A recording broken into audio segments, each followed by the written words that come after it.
Halo teman-teman, kembali lagi bersama saya Didi Siril.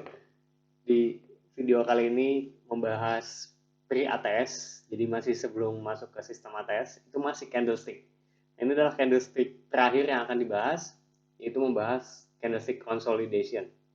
Nah, jadi teman-teman kan kemarin udah belajar candlestick momentum, lalu ada candlestick confuse, kalau bingung, lalu ada candlestick engulfing, dan ini adalah variasi yang terakhir yaitu konsolidasi. Nah, kira-kira seperti apa? Seperti biasa, kita akan pelajari dulu teorinya, logika di balik candlestick ini, dan cara pakainya. Nah, kenapa penting banget untuk paham logikanya dan lain? Biar teman-teman jangan sekedar ngapalin doang, tapi paham reasoning atau logic di balik strategi ini. Nah, jadi candle consolidation itu sebenarnya simpel. Itu adalah sebuah fenomena ketika teman-teman melihat sebuah resisten, ada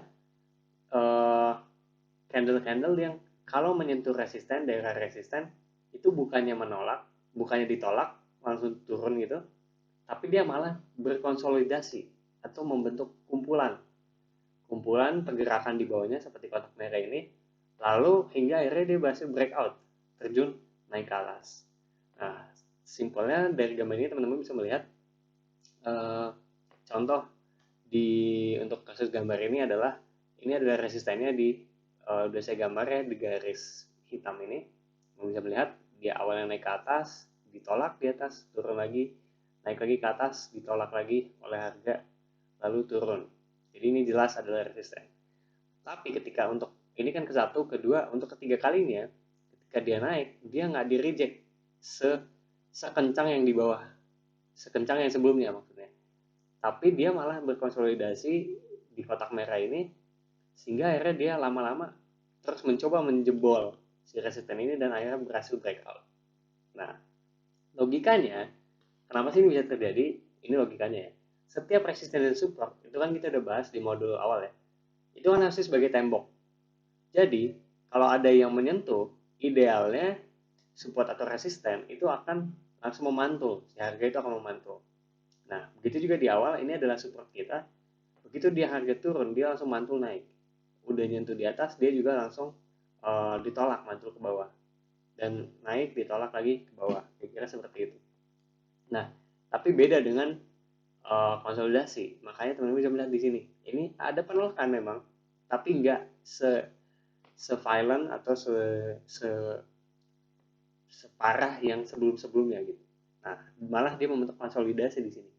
Itu yang teman-teman harus siap-siap. Nah, jadi logikanya adalah kalau dia berhasil konsolidasi di sini, artinya si support ini udah habis, resisten ini udah habis tenaganya untuk menolak si harga atau menekan turun gitu. Nah, jadi karena udah tenaganya udah habis, udah nggak ada yang nahan, ini kan ditahan pertama, ditahan 2 kali. Percobaan ketiga ditahan nggak kuat, akhirnya tembus naik ke atas. Nah, jadi simple banget. Nah, jadi fungsi dari strategi ini adalah bisa memberikan kita dua manfaat. Satu adalah kita bisa tahu tanda-tanda dia mau breakout. Breakout adalah fenomena ketika resisten atau support ditembus. Lalu, fenomena yang kedua adalah, yang manfaat kedua adalah kita bisa mendapatkan sinyal kapan harus masuk market entry-nya. Nah, tentu kan yang kita mau pakai ini berhubungan dengan modul kali ini, yaitu cara memakai konsolidasi candle. Nah, jadi cara memakainya adalah kalau teman-teman sudah menemukan fenomena seperti ini, itu boleh entry dimanapun selama berada di kotak merah ini. Selama udah nentuin, jadi kita gambar dulu kotaknya, kira-kira zonanya di sini nih. Nah, lalu pasang, ini udah ada step by stepnya ya.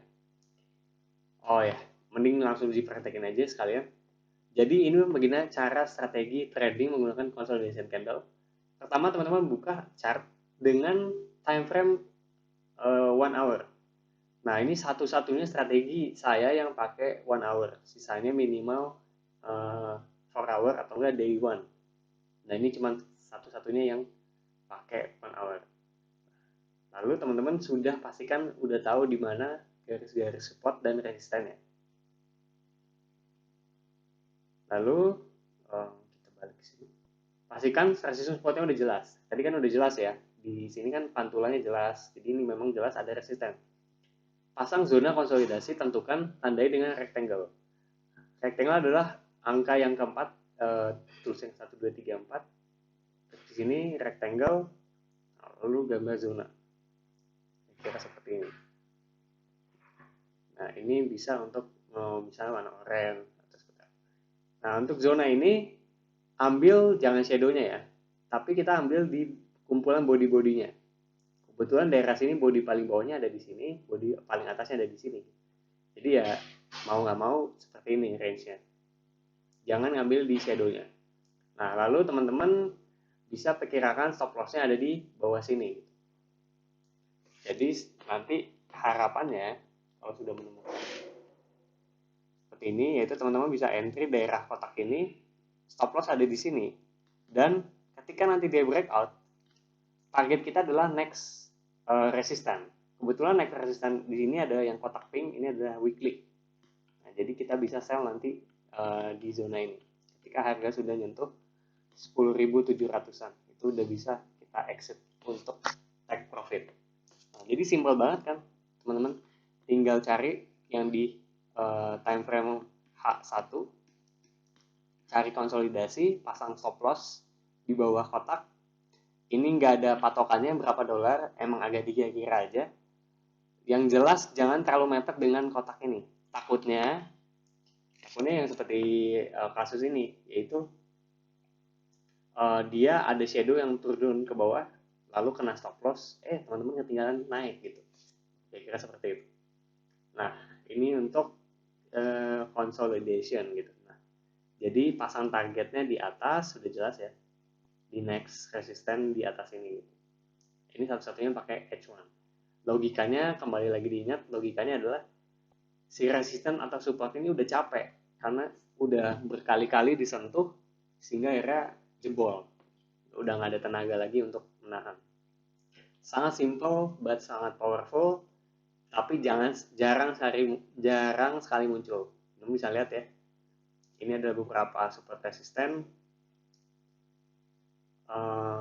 yang kalau ketika dia tembus, itu tembusnya bersih gitu, jadi nggak ada yang konsolidasi. Nah, teman-teman bisa lihat ya, contoh di daily ini belum ditembus, weekly ini juga belum ditembus. Nah, ini bisa jadi konsolidasi kita. Ini kan udah ditembus sekali, ditolak, lalu yang di sini ditolak sekali lagi. Nah, yang ketiga ini, kalau nanti dia berhasil berkonsolidasi di bawah sini, nah itu akan menjadi sinyal kita untuk siap-siap beli. Kira-kira seperti itu. Nah, sangat simpel, tapi udah bisa dipraktekkan buat teman-teman. Jadi ingat secara tradingnya ya, sangat mudah. Prakteknya untuk PR jangan lupa cari chart apapun, karena ini ada di manapun ya, di forex, di saham pun ada yang namanya konsolidasi gitu. Teman-teman bisa tandai dulu struktur resistennya, bisa pakai horizontal line. Kita seperti ini. Nah, lalu masuk ke H1, lalu lihat apakah ada konsolidasi atau tidak, kayak seperti itu. Kalau ada, langsung tandai kotak, rectangle, contoh di sini gitu ya, anggap. Nah, itu pasang stop lossnya di mana, kayak seperti itu. Nah, kalau sudah, langsung difoto, lalu masukkan PR-nya ke Discord, sehingga nanti saya bisa koreksi juga apakah konsolidasi yang teman-teman ambil itu udah benar. Oke, jadi sampai jumpa di modul berikutnya, itu adalah supply and demand. Kita akan belajar strategi baru lagi, bukan candlestick, tapi lebih powerful lagi, sehingga teman-teman akan punya banyak strategi yang bisa digunakan ketika nanti mencoba terjun di dunia trading. Oke, sampai jumpa di modul selanjutnya.